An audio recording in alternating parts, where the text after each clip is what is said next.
2024 Summer Olympic Games in Paris quickly approaching. According to various estimates, more than 15 million visitors are expected during the event. With all this attention also comes, of course, the unwanted eye of cyber criminals. The Olympics have long been a target to cyber attacks. The Tokyo Games seeing a staggering 450 million cyber threats, 2.5 times the number of attacks seen during the London Olympic Games. So what is in store for this year in Paris? Arctic Wolf CEO and President Nick Schneider joins us now to discuss. Nick, thanks for joining us. Actually, Nick, before we get into that, I actually was interested, since we have you have such a unique insight here, kind of broadly, higher level, Nick. You know, we see signs that, of course, the economy could be cooling. Against that backdrop, Nick, I'm just curious, in your industry, what is spending like on security right now? What is demand, Nick? Is it strong?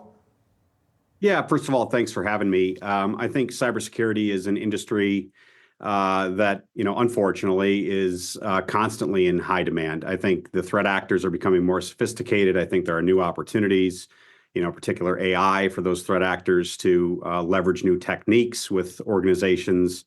So the demand environment is quite high, and I think you're seeing that through the resiliency of the cybersecurity market, in the public markets itself. All right, Nick, let's skip ahead now to an event that I'm sure is on your industry's radar. That is the Olympics, as we were mentioning. The games often the receiving end, the target of cyber attacks. I'm curious, Nick, do you expect that same pattern to hold this year? Yeah, I think it will. You have an event where there's broad global scale. Millions of people are attending, thousands of vendors are being used, throughout the event over a, relatively short period of time, which just presents an enormous opportunity for supply chain attacks. And especially, as much as those organizations would, attempt to prepare, they're asked to do a lot in a relatively short amount of time. And a lot of these organizations are standing up operations in a location or in a type of event that they're not used to.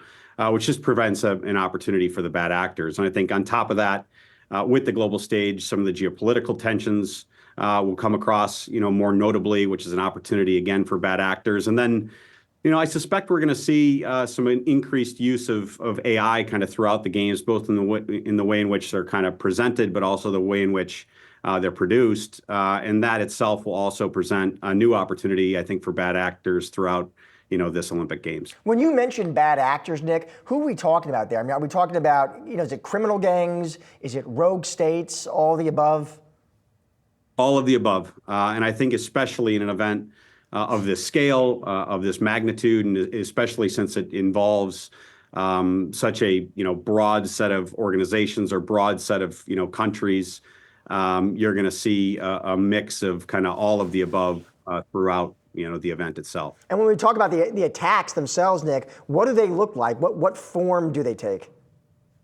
Yeah, they'll take all of the standard, forms of attack, right? So I think folks will be attacking, again, the supply chains. I think the bad actors will be looking for vulnerabilities. I do think we'll probably see some nation state activity, and that will get, into these environments through some of the less sophisticated means, but also through, more sophisticated means. And like I mentioned earlier, I think AI presents a new opportunity for the bad actors and a new vector even of attack as an attack surface in itself. And that all provides, on the context of this large global stage, a massive opportunity for the bad actors. And it just means that those that are participating in the games or a part of the, the games production need to really remain vigilant and do what is necessary to become, protected as an organization. You mentioned AI there, Nick. So you would expect perhaps bad actors use AI. On the other hand, though, would you expect cyber security officials to also integrate, deploy AI defensively? Yeah, I think we'll see AI being used in both directions. So the good news is it can be used, defensively. The bad news is it can be used offensively. And, I think there's a healthy balance there. I think right now, just the sheer breadth of the ability to use AI in a negative, fashion probably slightly outweighs the benefits of the proactive, response with regards to AI. But that doesn't discount, all of the blocking and tackling that organizations can do that is more standard, cybersecurity hygiene that could really help them, prevent anything significant. Nick, terrific discussion and a really interesting topic. Thanks so much for taking the time to chat today. Appreciate it. Thank you.